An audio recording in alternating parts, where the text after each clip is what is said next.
The forest pressed in around me, a suffocating blanket of ancient pines and gnarled oaks.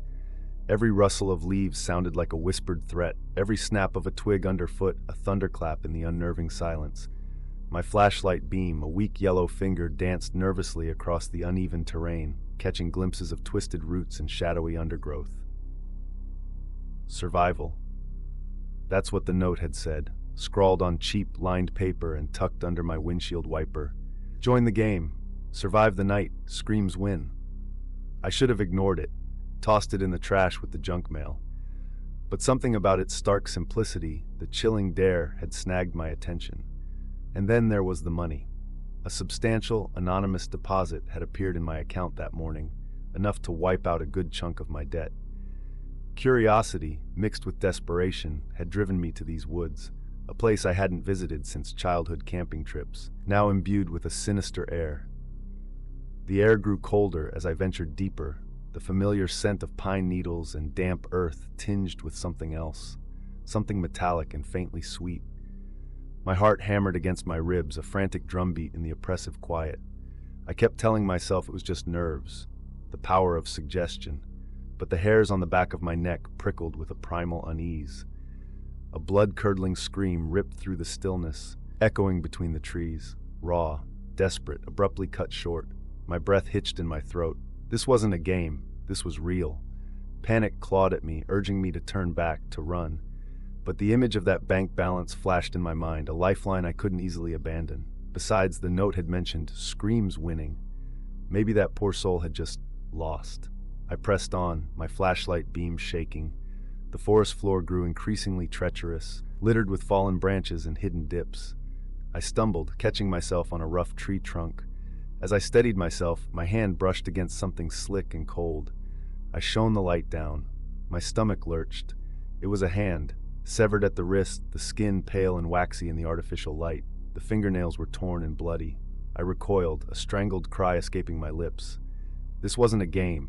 This was a nightmare. I had to get out. Now. I spun around, intending to retrace my steps, but the woods looked different now, the familiar landmarks swallowed by the encroaching darkness. Every tree seemed to leer, every shadow to shift and writhe. I was lost. Another scream, closer this time, pierced the night. It was laced with terror, a drawn-out wail that ended in a choked gurgle. My blood ran cold. Someone else was out here. Someone else was suffering. A wave of nausea washed over me. I had to find my way back. I had to escape this horrifying place.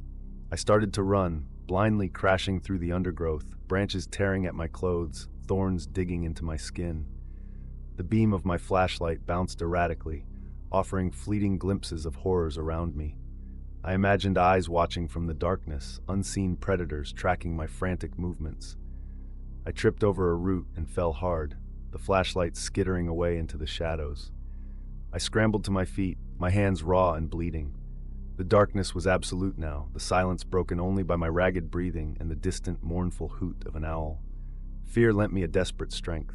I stumbled forward, hands outstretched, feeling for a path. The air grew heavy, thick with the cloying scent I had noticed earlier, now undeniably the smell of blood. Then I heard it, a soft, dragging sound, close by. It was followed by a low, guttural growl. My heart stopped. I froze. Every muscle in my body tensed. Something was near, something large. I held my breath, straining my ears. The dragging sound came again, closer this time, and then a wet, tearing noise. I couldn't see it, but I could feel its presence, a heavy, malevolent energy in the darkness. My mind screamed for me to run, but my legs were rooted to the spot, paralyzed by terror. A twig snapped nearby. The growling intensified. I could almost feel its hot breath on my skin. Then a pair of eyes glowed in the darkness, reflecting the faint starlight like burning coals. They were low to the ground, wide and predatory. A low snarl rumbled through the night. Whatever it was close, too close. I finally found my voice, a choked, whimpering sound. I backed away slowly, my hands raised in a futile attempt to ward off the unseen horror. The creature moved, a dark, fluid shape gliding through the undergrowth. Its growl deepened, a promise of violence. I turned and ran, adrenaline surging through my veins. I didn't know where I was going, but I had to get away. The dragging sound followed me, relentless. Another scream tore through the night, this one my own. It was a primal sound of pure terror, ripped from the depths of my soul. I burst into a small clearing, bathed in the pale light of the moon. In the center of the clearing, I saw it. It was tall and gaunt, its limbs unnaturally long and thin. Its skin was stretched taut over sharp bones, and its eyes glowed with an unholy light. Clutched in its clawed hand was a bloody piece of clothing. It turned its head slowly, its gaze locking onto mine. A chilling smile spread across its gaunt face, revealing rows of needle-sharp teeth. The dragging sound was explained. It was the sound of its feet, long and bony, scraping against the forest floor. It took a step toward me, and I screamed again, a high-pitched, desperate sound. This was it. This was the game. And I was about to lose. I stumbled backward, my foot catching on a root. I fell heavily, landing hard on my back. The creature continued to advance, its shadow looming over me. I closed my eyes, bracing for the inevitable. But then I heard another sound, a different kind of scream. It was high-pitched and piercing, almost inhuman. It came from the trees behind the creature. The creature paused, its glowing eyes flickering with something that looked almost like fear. It turned its head toward the sound, its attention momentarily diverted.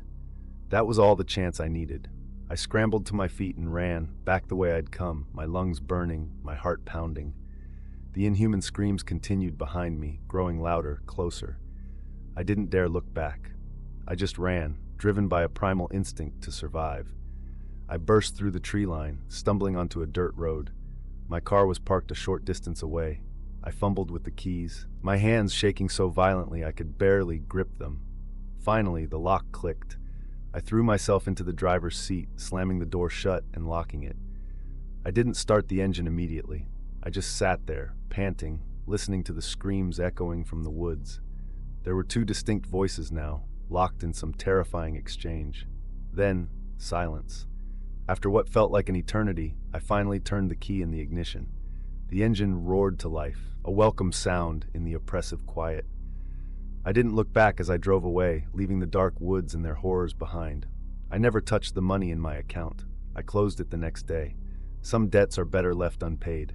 I still hear the screams sometimes, in the dead of night, the raw terror, the inhuman cries, and I know, with chilling certainty, that the game is still being played. Somewhere in the darkness, the screams continue, and they always win.